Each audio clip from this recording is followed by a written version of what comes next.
Yes, good morning friends. So the हिंदूचा आपला हा जो पूर्ण रीडिंगचा जो पार्ट आहे तो आपण इथे डिस्कस करणार आहोत. काल रविवार होता, तर कालच्या आणि आजच्या ज्या न्यूजपेपर मधल्या बातम्या आहेत त्याबद्दलची चर्चा आपल्याला या आजच्या सेशन मध्ये करायची आहे की नेमकं कोणत्या सिलेबस पॉइंट मध्ये तुम्हाला या बातम्या ट्रॅक करता येऊ शकतात. अत्यंत महत्त्वाचा पार्ट राहतो, कारण जेव्हा तुम्ही नोट्स बनवताय त्यावेळेस तुम्हाला हे माहिती पाहिजे, when you are attempting for a descriptive pattern, तर तुम्हाला हे माहिती पाहिजे की नेमकं कोणत्या गोष्टी कोणत्या सिलेबस पॉइंट मध्ये ट्रेस होत आहेत, जेणेकरून आपल्याला ते आपल्या उत्तरांमध्ये नंतर त्याला लिहिता येऊ शकेल. राईट.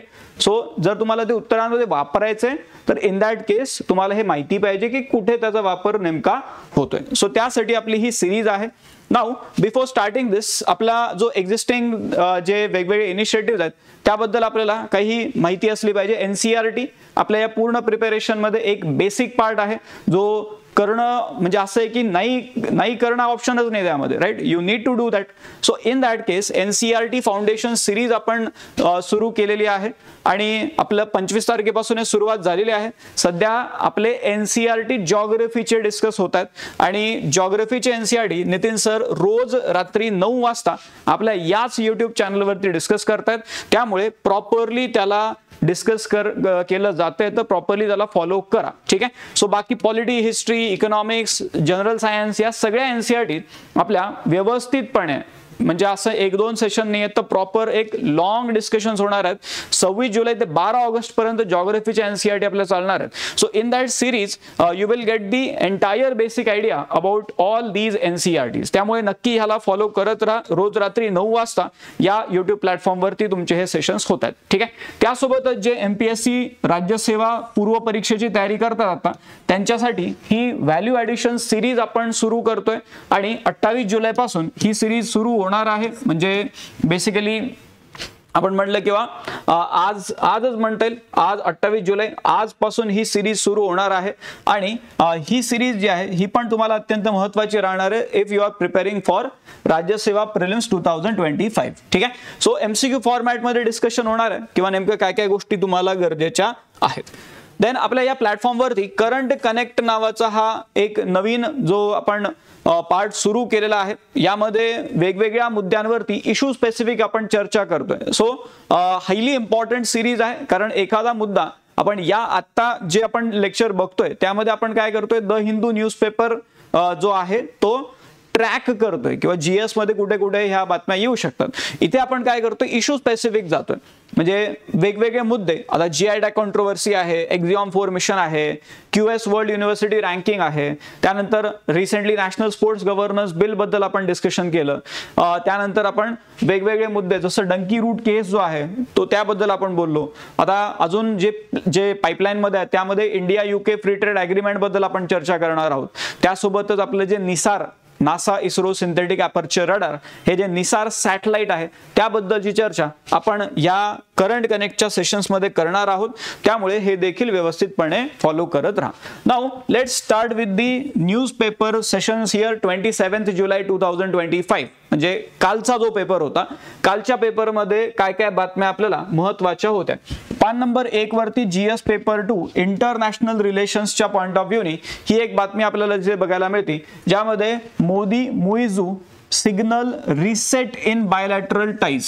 ठीक आहे. जे काही आता ताणतणाव झालेले होते भारत मालदीव यांच्यामध्ये, सो ते रिसेट करण्याबद्दल इथे काही गोष्टी सिग्नल्स असे येत आहेत किंवा बेसिकली इथे फ्रेंडशिप बद्दल बोललं गेलेलं आहे. जे भारताचे प्रधानमंत्री आहेत त्यांनी काय म्हणलेलं आहे किंवा स्ट्रॉंग टाइम टेस्टेड फ्रेंडशिप आहे between India and Maldives. On the other side president of the island nation म्हणजे मालदीवचे जे प्रेसिडेंट आहे त्यांनी म्हटलेलं आहे की टेरिटोरियल सेफगार्ड आम्हाला खूप जास्त महत्त्वाचे आहेत, but we acknowledge the foreign support also. त्यांचं म्हणणं आहे की काही गोष्टी अशा आहेत, आम्ही आमचे स्वतःहून आमच्या डेव्हलपमेंट बद्दल आम्ही स्वतः जबाबदार तर आहोतच, बट काही गोष्टींसाठी आम्हाला एक्सटर्नल सपोर्ट लागणार आहे आणि त्यामध्ये मग इंडिया आम्हाला चांगल्या पद्धतीने मदत करू शकतो. ठीक आहे. सो बाकी या सगळ्या गोष्टी इथे दिलेल्या आहेत किंवा नेमकं काय काय त्यांच्यामध्ये चर्चा झाली. पण आजच्या आजच्या न्यूजपेपरमध्ये, कालच्या न्यूजपेपरमध्ये पान नंबर 1 वरती GS पेपर 2 IR मध्ये ही बातमी आपल्याला बघायला मिळते. ठीक आहे, international relations. GS paper 1 Indian society यामध्ये पान नंबर 2 वरची कालची बातमी आहे. बऱ्याचदा काय होते की ट्रायबल एरियाज मध्ये बेसिक इन्फ्रास्ट्रक्चरचे बरेच इश्यू राहतात. So this is one of the social issue also in that case. So ही बातमी आपल्याला कुठे बघायला मिळते तर केरळमध्ये इडुक्की जिल्हा जो आहे त्या भागातली ही बातमी आहे किंवा for 5 tribal settlements in Mannar access to proper road remains a distant dream. किंवा व्यवस्थित रस्ता नाहीये आणि इवन हॉस्पिटलला जर जायचं असेल तर त्यासाठी पण एकदम अशा पायवाटांनी तिथे जावं लागतं. ठीक आहे, सो हे इथे नेमकं काय सिच्युएशन आहे ती इथे सांगितलेली आहे. But this is one of the social issue. इथे इवन आपण बघतो किंवा हा जो फोटो दाखवला यामध्ये काय म्हणतात, a tribal woman moved on a bamboo stretcher. Proper stretchers पण नाहीत, बांबूच्या काट्यांनी बनवलेले स्ट्रेचर आहे आणि जवळपास 6 किलोमीटर हॉस्पिटलमध्ये घेऊन जावं लागले. So this is the serious concern की आपल्याला हा जो पूर्ण डेव्हलपमेंट आपण जेव्हा म्हणतोय तरी डेव्हलपमेंट सगळ्यांसाठी असली पाहिजे आणि मग इथे काही लोकांना या प्रकारचे हार्डशिप फेस करावे नाही लागले पाहिजे. Right, so for that purpose काही ना काहीतरी मार्ग काढणं गरजेचं आहे. आता पेपरमध्ये बातमी आलेली आहे याचा अर्थ पुढे काही ना काहीतरी याची दखल घेतली जाईल. बट GS पेपर 1 इंडियन सोसायटीमध्ये सोशल इश्यूजच्या कॉन्टेक्स्टमध्ये आपल्याला ही बातमी बघता येऊ शकते. ठीक आहे, सो ही पान नंबर 2 वरची बातमी. त्यानंतर पान नंबर 4 वर प्रिलिम्ससाठी ही बातमी आपल्याला दिसती. हे नावं काही लक्षात ठेवून घ्या किंवा संसद रत्न अवॉर्ड्स दिले गेलेले आहेत. संसद रत्न अवॉर्ड्स अनाऊन्स आधी झाले होते पण आता 17 MP आहेत, 17 जे MPs आहेत त्यांना हा अवॉर्ड तिथे दिला गेलेला आहे, इन्क्लुडिंग सुप्रिया सुळे NCP, शरदचंद्र पवार या गटामधून जे आहेत, त्यानंतर रवी किशन BJP, त्यानंतर Nishikant Dubey BJP, Arvind Sawant Shiv Sena, Uddhav Balasaheb Thackeray group. So या वेगवेगळ्या लोकांना तिथे काय झालेलं आहे तर संसद रत्न अवॉर्ड दिला गेलेला आहे. संसद रत्न अवॉर्ड कशासाठी दिला जातो तर त्यांच्या ओव्हरऑल लोकसभेमधल्या परफॉर्मन्स वरतून त्यांना हा अवॉर्ड दिला जातो. ठीक आहे, सो हा एक पार्ट आहे जो आपल्याला तिथे माहिती पाहिजे. 17 लोकांना हा अवॉर्ड मिळालेला आहे. Then moving to next news, page number 6 GS paper 1 Indian सोसायटीच्या अँगलनी आणि त्यासोबतच एसे मध्ये देखील या प्रकारच्या गोष्टी आपल्याला तिथे कामात येऊ शकतात. कालच्या पेपरमध्ये पान नंबर 6 आणि पान नंबर 7 दोन्ही पानावरती फार मोठे मोठे फोटो सकट त्यांनी दिलेलं आहे ही बातमी किंवा वुमेन्स बिझनेस, टायटल आहे वुमेन्स बिझनेस. आता हे बेसिकली मणिपूर बद्दल सांगतात. मणिपूर जसे बरेच चर्चेमध्ये राहते because of the law and order issues that are going on. But Ima market नावाचं ठिकाण आहे, हे तुम्ही लक्षात राहू द्या, कधी एक्झाम्पल्स म्हणून तुम्हाला यूज करता येईल. इमा मार्केट, आता हे जे इमा मार्केट आहे हे कुठे आहे, मणिपूरचं जे राजधानी आहे इम्फाळ मधलं हे मार्केट आहे आणि हे जे इमा मार्केट आहे हे जवळपास फक्त आणि फक्त आपण म्हणतोय महिलांद्वारे चालवलं जाणार आहे, एंटायरली रन बाय वुमेन आणि त्यामध्ये 5 ते 6 हजार वुमेन वेंडर्स तिथे काम करतात. ठीक आहे, सो त्यांनी पूर्ण चालवलं मार्केट आहे. वेगवेगळ्या प्रकारचे वस्तू त्या भागामध्ये विकल्या जातात. लोकल आणि टुरिस्ट दोघांमध्येही बरंच फेमस हे मार्केट आहे. ठीक आहे, आणि हे जे मार्केट आहे मग इमा मार्केट ज्याला आपण म्हणतोय, it stands as the testimony to empowerment of women in the state of Manipur आणि overall the socio economic role that are played by women in that area. ठीक आहे, सो त्यामुळे एक एक्झाम्पल म्हणून आपल्याला हे लिहिता येऊ शकेल. कारण तुम्ही जेव्हा एसे लिहिताय किंवा कोणता आन्सर लिहिताय, जर तुम्ही ग्राउंड रूटेड एक्झाम्पल तिथे दिले तर नक्कीच त्यामध्ये तुम्हाला एज मिळते ओव्हर दी अदर आन्सर्स. ठीक आहे, सो त्यामुळे ही एक बातमी आहे जी पान नंबर 6 वरती आपल्याला बघायला मिळते. Then page number 8 GS paper 3 space आणि प्रिलिम्स या दोन्ही अँगलनी ही बातमी आपल्याला इथे दिसते. NASA ISRO synthetic aperture radar म्हणजे निसार सॅटेलाइट जो आहे तो का बरं एवढा स्पेशल आहे, त्याच्यामुळे नेमकं काय काय आपल्याला बेनिफिट होणार आहेत आणि तो कसा बनलेला आहे, रिसेंटली लॉन्च होणार आहे, या सगळ्या अँगलनी ही पूर्ण बातमी आपल्याला इथे दिसते आणि ही बातमी आपण आपल्या करंट कनेक्टच्या एपिसोडमध्ये देखील डिस्कस करणार आहोत. बट GS पेपर 3 स्पेस मध्ये ही बातमी आपल्याला तिथे बघायला मिळेल आणि ऑल्सो प्रिलिम्स मध्ये असे प्रश्न येतातच. ठीक आहे, देन पेज नंबर 8 वरती GS पेपर 1 इंडियन सोसायटीच्या अँगलनी कालच्या न्यूज पेपर मध्ये ही बातमी आहे. कधी कधी अशा प्रकारचे स्ट्रक्चर प्रिलिम्स मध्ये देखील विचारले जातात. मग सोसायटीमध्ये कशा पद्धतीने आपण म्हणतोय किंवा women safety one of the social issue, आणि मग त्या अँगलनी आपण ही बातमी बघू शकतो. किंवा रिसेंटली ओडिशामध्ये ज्या घटना घडलेल्या आहेत त्या अँगलनी आपण ही बातमी न्यूजपेपरमध्ये वाचतोय. बट ओव्हरऑल त्याचा बेसिक पार्ट आपल्याला इथे माहिती पाहिजे की हे internal complaint committee, ICC internal complaint committee कशा पद्धतीने काम करते, हे कशासाठी बनवलं गेलेलं होतं. So sexual harassment in the institutions as well as work place, so त्याबद्दल हे इथे सांगितलेलं आहे. आणि ह्या ICCचं बेसिक स्ट्रक्चर नेमकं कसं आहे ते पण त्या बातमीमध्ये दिलेलं आहे. सो ती बातमी एक व्यवस्थितपणे बघणं गरजेचं आहे. Internal complaints committee also at the same time त्यामध्ये मग ते विशाखा गाईडलाईन्स बद्दल सांगतात. विशाखा गाईडलाईन्स, देन जो पॉश ऍक्ट आहे, prevention of sexual harassment at workplace act, so त्याबद्दल इथे सांगितलेलं आहे. आणि ओव्हरऑल हे इंटरनल कंप्लेंट कमिटीच्या फंक्शनिंग बद्दल सांगितलेलं आहे. Internal complaints committee even it can extend to mains, आणि ज्यामध्ये स्पेसिफिक असा प्रश्न विचारला जाऊ शकतो की what are the structural mechanisms related to women safety in India, आणि मग त्यामध्ये आपल्याला ही जी बातमी आहे ही ट्रॅक करता येऊ शकेल. सो पान नंबर 8 वरची ही बातमी आहे.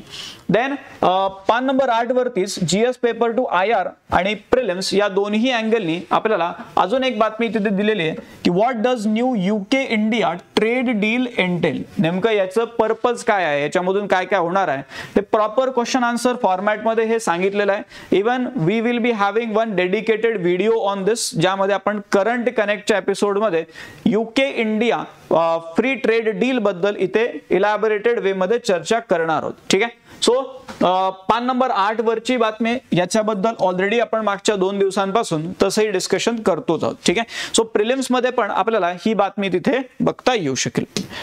Then page number 10 GS paper 3 मध्ये डिझास्टर मॅनेजमेंट रिलेटेड बातम्या. आता या बातम्या स्पेशली ट्रॅक करायच्यात because disaster management is highly dynamic subject. कारण त्यामध्ये उदाहरणं आपल्याला 10 वर्ष आधीचे लिहून चालणारच नाही, आता काय चालू आहे तेच सांगावं लागणार आहे. Right. So in that case disaster मॅनेजमेंटच्या अँगलनी ही बातमी आहे किंवा android phones brought early quake warning to 98 countries. आता अँड्रॉइड फोन्सने असं कसं काय केलं तर गुगलनी काय केलेलं आहे, एक तिथे सिस्टीम तयार केलेली आहे, त्याला म्हणतात Android earthquake alert system, AEA, Android earthquake alert system. आता ही सिस्टीम बेसिकली काय करते तर अर्थक्वेकची अर्ली वॉर्निंग तिथे देते. म्हणजे अर्थक्वेक मध्ये आपण जे वाचतो ना P वेव्ह, S वेव्ह, तो या वेव्स ज्या आहेत या डिटेक्ट करण्याबद्दल इथे या सिस्टीम मध्ये कामं होतात. ठीक आहे. P वेव्ह आणि S wave. So in that case ही जी सिस्टीम आहे ही सुरुवातीला गुगलनी अमेरिकेमध्ये लॉन्च केली होती, त्यानंतर वेगवेगळ्या देशांमध्ये ही सिस्टीम आता लॉन्च झालेली आहे. सो ॲज अन एक्झाम्पल म्हणून हे आपल्याला लिहिता येऊ शकेल की कशा पद्धतीने टेक्नॉलॉजीचा वापर करून तिथे अर्ली वॉर्निंग क्रिएट करता येऊ शकतात रिलेटेड टू युअर अर्थक्वेक्स. मग यामध्ये पूर्ण तिथे त्यांनी डिटेलमध्ये हे सांगितलेलं आहे. एकदा व्यवस्थितपणे ते समजून घ्या, कारण त्यामध्ये होतं काय किंवा आपल्याला ॲज अन एक्झाम्पल म्हणून अर्थक्वेक रिलेटेड प्रिपेअर्डनेस मध्ये काय केलं जाऊ शकते अजून तर टेक्नॉलॉजीचं युटिलायझेशन केलं जाऊ शकते आणि त्या अँगलनी आपल्याला ही बातमी बघता येईल. ठीक आहे. Then page number 11 GS paper two IR मध्ये पुन्हा ही बातमी आहे किंवा India UK free trade agreement may work in favour of patent owners. ठीक आहे. कारण त्यामध्ये जेनरिक मेडिसिन्सच्या अगेन्स्ट काही गोष्टी जातात, तसे ते सांगितलेलं आहे त्यांनी की certain intellectual property and regulatory clauses may delay or limit the production of life saving generics. काही जे रेग्युलेटरी क्लॉजेस आहेत त्यामुळे होऊ शकेल की जे जेनरिक ड्रग्ज आहेत सो ते तिथे डिले होऊ शकतील त्यांचं प्रोडक्शन, आणि त्यामुळे अल्टिमेटली तिथे इम्पॅक्ट होणार आहे इंडियावरती आणि ओव्हरऑल ग्लोबल साऊथच्या कंट्रीजवरती. ठीक आहे. सो हे पूर्ण मेडिसिन सेक्टर मधलं त्याने सांगितलेलं आहे. मग हे IPR मध्ये पण आपल्याला GS पेपर 3 मध्ये जो इश्यूज रिलेटेड टू IPR आहे, इंटेलेक्च्युअल प्रॉपर्टी राईट, सो त्यामध्ये देखील ही बातमी आपल्याला ट्रॅक करता येऊ शकेल. ठीक आहे. सो ती पण एकदा व्यवस्थित वाचणं गरजेचं आहे. येस, काल तुम्ही न्यूजपेपर वाचला असेल, बट जर या बातम्या स्किप झाल्या असतील किंवा या बातम्या त्या अँगलनी बघितल्या गेल्या नसतील तर एकदा नक्की या बातम्या परत जाऊन बघा कालच्या न्यूजपेपर मधल्या. ठीक आहे. Then page number 11 GS paper 3 एम्प्लॉयमेंटच्या अँगलनी आणि एसए मध्ये पण या प्रकारच्या बातम्या आपल्याला यूज करता येऊ शकतात. आता झालं काय की आजच्या आणि कालच्या पेपरमध्ये AI रिलेटेड बऱ्याचशा गोष्टी आलेल्या आहेत. मग इथे जर आपण बघितलं तर software developers at risk as AI may eat up coding jobs, जे कोडिंग रिलेटेड जॉब्स आहेत त्यासाठी AI टूल्स वापरण्यावरती कंपन्यांचा कल जास्त आहे आणि तो मुद्दा इथे सांगितलेला आहे. That tech India is witnessing transformational shift with its bellwethers currently busy developing their AI first strategy to nurture the increased human AI collaboration at workplace. म्हणजे कंपन्यांचं असं म्हणणं आहे की आम्हाला काय करायचं आहे तर AI ह्युमन कोलॅबोरेशन जे आहे हे आम्हाला इम्प्रूव्ह करायचं आहे अजून, आणि त्यासाठी आमची ही स्ट्रॅटेजी आहे त्याला म्हणतात AI फर्स्ट स्ट्रॅटेजी. तर मग ही AI फर्स्ट स्ट्रॅटेजी जी आहे याच्यामुळे होतं काय की बरेचसे जे कोड तयार करणारे जे लोक असणार आहेत कोडिंग जॉब्स मधले, सो ते लोक जे आहेत त्यांचा जॉब धोक्यामध्ये येऊ शकतो. ठीक आहे, सो तो पूर्ण मुद्दा आहे आणि हे प्रॉपरली ते दिसतंय की AI tools are capable of writing the code, providing real time suggestions also, आणि त्यासोबतच they can even write full function on simple prompts like ChatGPT किंवा कोणतेही टूल्स असतील. तर त्यामध्ये या गोष्टी पॉसिबल होत आहेत आणि त्यामुळे जे लोक हे येण्याच्या आधी हे काम करत होते, कारण आधीपासून तर AI नाही आहे, सो हे येण्याच्या आधी जे हे काम केलं जात होतं मग त्या लोकांचे जॉब धोक्यामध्ये येऊ शकतील असा हा पूर्ण इथे मुद्दा आहे. ठीक आहे, पान नंबर 11 वरची ही बातमी होती. And these are the news that were covered in the yesterday's newspaper. ठीक आहे, 27 जुलैचा हा पूर्ण भाग होता. आता पुढे आपण आलो 28 जुलै 2025 म्हणजे आजचा न्यूजपेपर. आजच्या न्यूजपेपरमध्ये काय काय बातम्या आपल्याला दिसतात. पहिले तर पान नंबर 2 वरती इंडियन कल्चरच्या अँगलनी आणि ओव्हरऑल प्रिलिम्सच्या अँगलनी पण ही बातमी खूप जास्त महत्वाची. म्हणजे ही बातमी आली म्हणून प्रिलिम्समध्ये प्रश्न येतील असं नाही, बट आधीपासूनच येतात ना प्रश्न. चोला डायनास्टी आधीपासूनच प्रश्न येत राहतात, UPSC मध्ये येत राहतात, MPSC मध्ये येत राहतात. सो इन दॅट केस ही बातमी त्यामध्ये अजून एक भर म्हणता येईल किंवा प्रधानमंत्री नरेंद्र मोदी यांनी इथे म्हटलेलं आहे legacy of Chola dynasty provide road map for modern India. मग 2 राजे जे आहेत फेमस राजे चोला डायनास्टी मधले, राजा चोला आणि राजेंद्र चोला यांचे स्टॅच्यू बनवले जातील असं पण तिथे डिक्लेअर केलं गेलेलं आहे. आणि बाकी मग त्याबद्दल पूर्ण माहिती दिलेली. आता हे असं का बरं इथे केलं जाते, because of the birth anniversary of Rajendra Chola, आणि त्यामुळे पूर्ण हे इनिशिएटिव्ह तिथे घेतले गेले. मग थोडंफार हिस्टॉरिकल बॅकग्राऊंड पण दिलेला आहे किंवा गंगाईकुंड चोलापुरम ही कॅपिटल बनवली गेली, त्यानंतर मग चोला गंगम नावाचा लेक बनवला गेला, त्याबद्दल ऑलरेडी एक आधी आपण वाचलेलं आहे, राईट. सो ह्या सगळ्या गोष्टी इथे सांगितलेल्या आहेत. आणि चोला डायनास्टी बद्दलचा हा जो पार्ट आहे हा अगेन आपल्याला हे सांगतोय किंवा बॅक टू बेसिक्स पुन्हा परत जाऊन इंडियन कल्चरमध्ये चोला डायनास्टी बद्दल व्यवस्थितपणे वाचणं गरजेचं आहे. ठीक आहे, सो प्रिलिम्स मध्ये ऑलरेडी असे प्रश्न येत राहतात, बट मेन्स मध्ये पण आपल्याला याबद्दल नक्कीच काही ना काहीतरी विचारलं जाऊ शकते. आता आपण बोलत होतो की AI मुळे जॉब्सला थ्रेट आहे, राईट. AI मुळे आता या आजच्या न्यूजपेपरमध्ये पण पान नंबर 4 वरती GS पेपर 3 एम्प्लॉयमेंटच्या अँगलनी ही बातमी आपल्याला दिसती, ज्यामध्ये TCS to lay off over 12,000 employees this year. आणि कारण काय सांगितलं, पुन्हा AI. मग AI तर आपल्या मागच लागलेलं राहस, राईट. सो AI आपला पिच्छा काय सोडायलाच नाही. सो इथे जर बघितलं तर 12,000 एम्प्लॉई तिथे ले ऑफ केले जाणार आहे TCS मध्ये. आणि TCS एकच आहे का नाही, असे बाकी कंपन्या पण आहेत, right. So senior level, mid to senior level म्हणजे मिड लेवलचे सिनियर लेवलचे असे स्टाफ जे आहेत ते तिथे जास्त त्यांना इम्पॅक्ट होणार आहे. ठीक आहे, आता इथे जर बघितलं इंडियाची लार्जेस्ट IT सर्व्हिस फर्म आहे TCS आणि ते त्यांचा 2% स्टाफ जो आहे तो ले ऑफ करणार आहेत. टू बी प्रिसाइज 12,261 एम्प्लॉईज इथे होतात. आणि हे का बरं केलं जातंय, इथे त्यांनी स्टेटमेंट दिलेलं आहे AI बद्दल. कंपनीचं स्टेटमेंट काय, that TCS is on a journey to become future ready organisation. ठीक आहे, future ready organisation. This include strategic initiative on multiple front including investing in new tech areas, entering new market, deploying AI at scale for our client and ourselves. Deploying AI बद्दल बोलतायत. Deepening our partnership, creating next gen infrastructure and realigning our work force model. Realign करायचं म्हणतात आमच्या work force मॉडेलला. आणि मग as part of this journey we will be releasing some of our associates. आणि का? कारण त्यांचं सध्या डिप्लॉयमेंट आमच्या सिस्टीममध्ये फिजिबल नाही वाटत आम्हाला, म्हणून आम्ही काय करतोय, त्यांना तिथे ले ऑफ करतोय. सो अशी पूर्ण ही बातमी इथे आपल्याला दिसती. आणि अगेन ॲज अन एक्झाम्पल म्हणून आपल्याला हे बघता येते GS पेपर 3 एम्प्लॉयमेंट मध्ये. देन पेज नंबर 6, प्रधानमंत्र्यांचं मन की बात पुन्हा एक एपिसोड त्याचा आलेला होता आणि त्यामध्ये त्यांनी काय काय बोललेले आहेत त्या गोष्टी व्यवस्थितपणे ट्रॅक करायच्या, कारण या स्पेशली आपल्याला या कॉम्पिटिटिव्ह एक्झाम्स मध्ये महत्त्वाच्या राहणार आहेत. So GS paper 3 Indian economy मध्ये आपण एक टॉपिक बघतो, वेगवेगळ्या सेक्टर्स बद्दल तिथे एक माहिती आलेली किंवा वेगवेगळे सेक्टर जे आहेत त्यांच्यामध्ये इकॉनॉमिक परफॉर्मन्स कसा राहतो. सो इन दॅट केस प्रधानमंत्र्यांकडून टेक्सटाईल सेक्टर बद्दल बोललं गेलं. That textile sector is emerging as strength of country, हे प्रधानमंत्र्यांचं स्टेटमेंट आहे. आणि मग ते मन की बात मध्ये त्यांनी हे म्हणलेलं होतं किंवा startups are lending global stature to India's handloom identity, म्हणजे टेक्सटाईल सेक्टर मधल्या स्टार्टअप्स बद्दल बोललेले आहेत ते.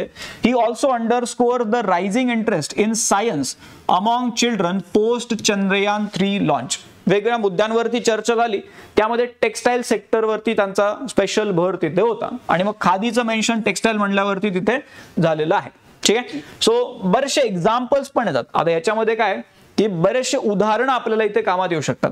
जसं इथे जर आपण बघितलं तर mister Modi said startups are giving stature to India's handloom identity, commenting on 10th anniversary of national handloom day. आता नॅशनल हँडलूम डे कधी असतो तर हा 7 ऑगस्टला असतो. आणि 7 ऑगस्टलाच का ठेवला होता नॅशनल हँडलूम डे? स्वदेशी मुवमेंटचं लॉन्च डेट होती 7 ऑगस्ट 1905 मध्ये. तर मग नॅशनल हँडलूम डे कधी असतो लक्षात राहू द्या, 7 ऑगस्ट. त्याच दिवशी का बरं? कारण स्वदेशी मुवमेंट सुरू झाली होती त्या दिवशी. ठीक आहे. आणि मग खादीचा मेन्शन त्या कॉन्टेक्स्ट मध्ये त्यांनी केला की फ्रीडम स्ट्रगल मध्ये कसा रोल होता खादीचा. Then in this 10 years lakhs of people associated with this sector scripted many success stories. ठीक आहे. 10 वर्षामध्ये हँडलूम डे जेव्हापासून अनाऊन्स झालेला आहे त्या 10 वर्षामध्ये वेगवेगळ्या लोकांनी टेक्सटाईल सेक्टरमध्ये मोठे मोठे कामं केलेले आहेत. There are many success stories. मग हे नावं आपल्याला इथे दाखवलेले आहेत. किंवा कविता ढवळे हे कुठले आहेत? पैठण मधले, महाराष्ट्र आपल्याकडे पैठण राईट, गोदावरी नदीच्या काठावरती. सो पैठण मधल्या ह्या महिला आहेत, कविता ढवळे त्यांचं नाव आहे. त्यांनी गव्हर्नमेंटच्या सपोर्टनी इथे जवळपास आपण म्हणतोय किंवा पैठणी साडी आधी जेवढे ते कमवायच्या त्याच्यापेक्षा 3 पट त्यांची कमाई वाढलेली. पैठणी साडी ते बनवतात. ठीक आहे. सो विथ गव्हर्नमेंट सपोर्ट हे तिथे त्यांनी केलेलं आहे. Then about 650 tribal women from Mayurbhanj Odisha have revived the Santhali sari. Local examples, Paithani sari, Santhali sari. So या गोष्टी आहेत. Then family of Naveen Kumar from Nalanda Bihar who has been associated with the sector for generations has incorporated modern approach to transform the business. जागच्या जागी 3 example आले, local ground rooted example. Paithan मधलं एक example आपल्याकडे, मयूरभंज ओडिशा मधलं, त्यानंतर कोणतं अजून बिहारमध्ये नालंदा. सो या 3 ठिकाणी नेमकं टेक्सटाईल सेक्टरमध्ये लोक कसे काम करतात त्याबद्दल इथे प्रधानमंत्र्यांच्या स्पीच मध्ये बोललं गेलेलं आहे. बाकी इथे बऱ्याचशा गोष्टी दिलेल्या आहेत किंवा वाईल्ड लाईफ कन्झर्वेशन बद्दल तिथे बोललेले आहेत ते, किंवा ग्रासलँड बर्ड्स इथे काझीरंगामध्ये त्यांचा सेन्सस केला गेला त्याचं मेन्शन झालेलं आहे. ऑलरेडी आपण आपल्या या सेशन्स मध्ये याबद्दल डिस्कशन तसंही केलेलं आहे. ठीक आहे. सो बाकी बऱ्याचशा गोष्टी इथे येतात. खुदीराम बोस यांना पण त्यांनी तिथे होमेज दिलेला आहे. खुदीराम बोस फ्रीडम स्ट्रगल मध्ये आपण ज्यांच्याबद्दल वाचतो 18 वर्षाचे होते राईट, आणि त्यांना हँग केलं गेलं होतं 1908 मध्ये. सो त्याबद्दल पण त्यांनी त्यांच्या या मन की बातच्या सेशन मध्ये तिथे सांगितलेलं आहे. इव्हन आपले जे 12 गड किल्ले आहेत त्याचं पण मेन्शन त्यांच्या या पूर्ण डिस्कशन मध्ये झालं. ठीक आहे. अत्यंत महत्वाचं राहते कारण जे जे बोलले गेलेले त्या मन की बात मध्ये जे पॉईंट बोलले गेलेले आहेत सो त्यावरती आपल्याला नक्कीच काही ना काहीतरी प्रश्न येऊ शकतात किंवा त्या गोष्टी आपण रिफ्लेक्ट करू शकतो आपल्या आन्सर्स मध्ये. ठीक आहे. प्रिलिम्स मध्ये, एसे मध्ये, वेगवेगळ्या ठिकाणी या गोष्टी आपल्याला नक्कीच हेल्प करतात. ठीक आहे. सो पान नंबर 6 वरची ती बातमी. देन पेज नंबर 7 वर एक टर्मिनॉलॉजी आलेली आहे जे आपल्याला सायन्स अँड टेक्नॉलॉजी मध्ये रिसेंट डेव्हलपमेंट्सच्या कॉन्टेक्स्टनी बघता येऊ शकते. ऑल्सो प्रिलिम्स मध्ये या गोष्टी आपल्याला खूप जास्त महत्त्वाच्या राहू शकतात. आता झालं काय की एक शब्द इथे दिलेला आहे डीप ब्रेन सिम्युलेशन नावाचा, DBS, डीप ब्रेन सिम्युलेशन. आता नेमकं हे काय आहे DBS? तर ही एक मेडिकल टेक्निक आहे जे डॉक्टर्स वापरतात to simulate the functioning of brain. ठीक आहे, म्हणजे एक अजून एक शब्द असतो बघा BCI, brain computer interface. So त्या प्रकारची जी कॉन्सेप्ट आहे ज्यामध्ये इथे काय केलं जातं तर doctors implant electrode deep inside specific areas of the brain to treat certain disorders. Directly तुमच्या ब्रेनमध्ये इलेक्ट्रोड इम्प्लांट केले जातात आणि त्यामुळे नेमकं ब्रेनचं फंक्शनिंग कसं होतंय ते सिम्युलेट केलं जाते. जसं आपण म्हणतो किंवा हार्टमध्ये पेस मेकर असते जे त्या बीटिंगला ट्रॅक करत राहते, त्या प्रकारे ब्रेनच्या फंक्शनिंगला इथे ट्रॅक केलं जाते. सो DBS बद्दल पूर्ण इथे माहिती दिलेली आहे, कशा पद्धतीने वर्क करते, काय आहे हे. आणि हा जो भाग आहे आपल्याला आपल्या आन्सर्स मध्ये लिहिता येऊ शकतो किंवा बायोलॉजी किंवा ह्युमन बॉडी आणि टेक्नॉलॉजी कशा पद्धतीने याची सांगड घातली जाते. सो तो एक भाग आणि त्यासोबतच प्रिलिम्स मध्ये आपल्याला DBS बद्दल काही ना काहीतरी टेक्निकल आस्पेक्टनी प्रश्न नक्कीच विचारला जाऊ शकतो. त्याला काय म्हणतात डीप ब्रेन सिम्युलेशन म्हणतात. ठीक आहे. देन GLOF हा शब्द आपल्याला इथे बराच चर्चेमध्ये बघायला मिळतो. रिसेंटली नेपाळमध्ये असे ऑकरन्सेस झालेले. डिझास्टर आहे एक प्रकारचा. ठीक आहे, आपल्याकडे हिमाचल प्रदेशमध्ये झालेला होता. आता नेमकं हे काय आहे तर ग्लेशियर लेक आउटबर्स्ट फ्लड आपण त्याला म्हणतो. ठीक आहे, ग्लेशियर एरिया मधला हा पूर्ण एक प्रकारचा फ्लड इव्हेंट आहे आणि याबद्दल इथे चर्चा झालेली आहे. इथे क्लिअर दिसत नसेल तुम्हाला ते, बट डिटेलमध्ये आपल्याला या आर्टिकल मध्ये आजच्या पेपर मध्ये चर्चा झालेली दिसते किंवा how is India preparing against glacier lake outburst flood. ठीक आहे, GLOF म्हणजे काय ग्लेशियर लेक आउटबर्स्ट फ्लड. ग्लेशियर लेक आउटबर्स्ट फ्लड. मग नेमकं इंडिया याला कशा पद्धतीने टॅकल करण्यासाठी तिथे तयार आहे याबद्दल ह्या आर्टिकल मध्ये माहिती दिलेली आहे. आपल्याकडे हा जो फ्लड इव्हेंट आहे this is nothing but one kind of disaster. So GS paper 3 disaster management मध्ये आपल्याला ही बातमी तिथे बघता येऊ शकेल. ग्लेशियर लेक आउटबर्स्ट फ्लड वाली पान नंबर 10 वरची बातमी. देन फक्त एक पॉइंट यामध्ये लक्षात ठेवायचा आहे, पान नंबर 13 वरती जी बातमी आहे ही किंवा इंडिया मधलं पहिलं PPP एअरपोर्ट कोणतं आहे. ठीक आहे, बाकी त्याचं फ्युचर रेडी प्लॅन वगैरे तो पुढचा भाग झाला, पण फक्त एवढं लक्षात राहू द्या भारतातलं पहिलं PPP तत्वावरती चालवलं जाणारं एअरपोर्ट कोणतं आहे तर Cochin international airport limited, CIAL. ठीक आहे, Cochin international airport limited, first Indian airport setup under public private partnership model. आणि मग इथे पुढे त्याचं फ्युचर काय काय प्लॅन्स आहेत ते दिलेले आहेत. फक्त लक्षात एवढं राहू द्या कोचिन इंटरनॅशनल एअरपोर्ट लिमिटेड जे आहे this is the first airport जो PPP मॉडेलवरती भारतामध्ये चालवला जातोय. ठीक आहे, सो प्रिलिम्स मध्ये आपल्याला कधी जर आलंच तर ते माहिती असलं पाहिजे. AI पुन्हा बातमी आली अजून एक किंवा ऑलरेडी आपण 2 बातम्या बघितल्या कालच्या आणि आजच्या पेपरमध्ये. अजून एक बातमी आहे जी पुन्हा सायन्स अँड टेक्नॉलॉजीच्या रिसेंट डेव्हलपमेंट्स मध्ये काउंट करता येईल. त्यासोबत essay ला देखील आपल्याला ही बातमी बघता येऊ शकेल किंवा पान नंबर 14 वरती आहे. टायटलच बघून घ्या, world urgently needs global approach on AI regulation. हे UN चे जे एक टॉप ऑफिशियल्स आहेत त्यांचं नाव इथे दिलेलं आहे डोरिन बॉर्डगॅन मार्टिन. सो यांनी म्हणलेलं आहे किंवा एक अप्रोच त्याचा ग्लोबल अप्रोच बनवणं खूप जास्त गरजेचं आहे. ठीक आहे, so world urgently needs to find global approach on regulating AI. आणि हे UNचं म्हणणं पडलं का कारण यामध्ये बऱ्याचशा रिस्क असोसिएट राहू शकतात. यामुळे अजून काय होऊ शकते तर इनइक्वालिटीज ज्या ऑलरेडी सोसायटीमध्ये आहेत त्या अजून वाढू शकतात जर आपण याला प्रॉपर एक स्ट्रॅटेजीद्वारे याला बघितलं नाही तर. ठीक आहे, AI can actually benefit humanity but there are other sides of the coin also. त्यामुळे हा जो भाग आहे हा व्यवस्थितपणे बघणं गरजेचं आहे. मग ते आपण जे बघतोय 12,000 जॉब तर TCS मध्ये जाणार आहे. मग इथे त्यांनी लिहिलेलं पण आहे.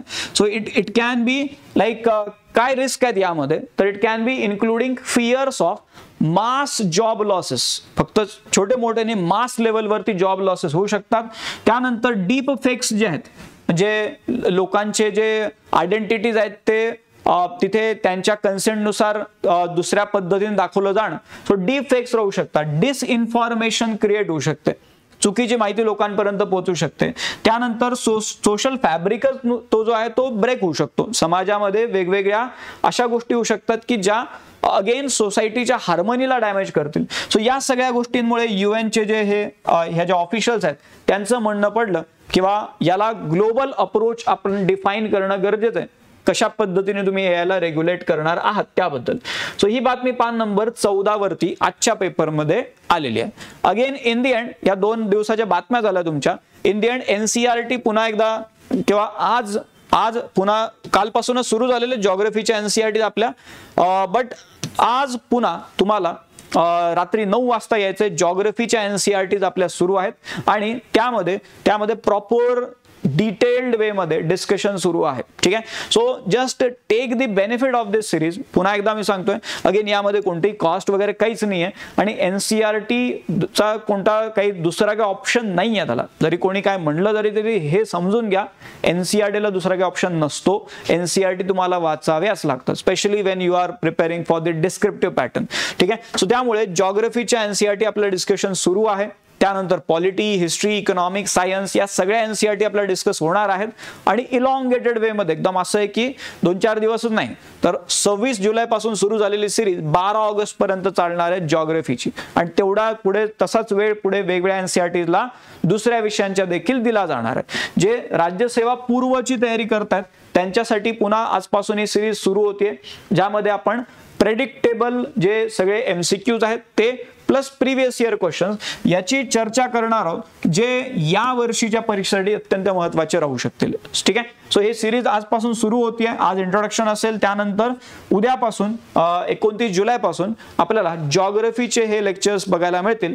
ज्योग्राफी 29 जुलै ते 5 ऑगस्ट नितीन सर तुमचं हे ज्योग्राफीचं पूर्ण सेशन घेणार आहे. ठीक आहे. सो हे पण प्रॉपरली त्याला फॉलो करत राहा. अगेन आता या वर्षीची परीक्षा तुम्ही देताय तर टेस्ट सिरीज साठी वेळ आता आलेला आहे. सो ही टेस्ट सिरीज पण आपण सुरू केलेली आहे ज्यामध्ये आपण आयोगाच्या पॅटर्न नुसार प्रॉपरली हे शेड्यूल इथे दिलेला आहे.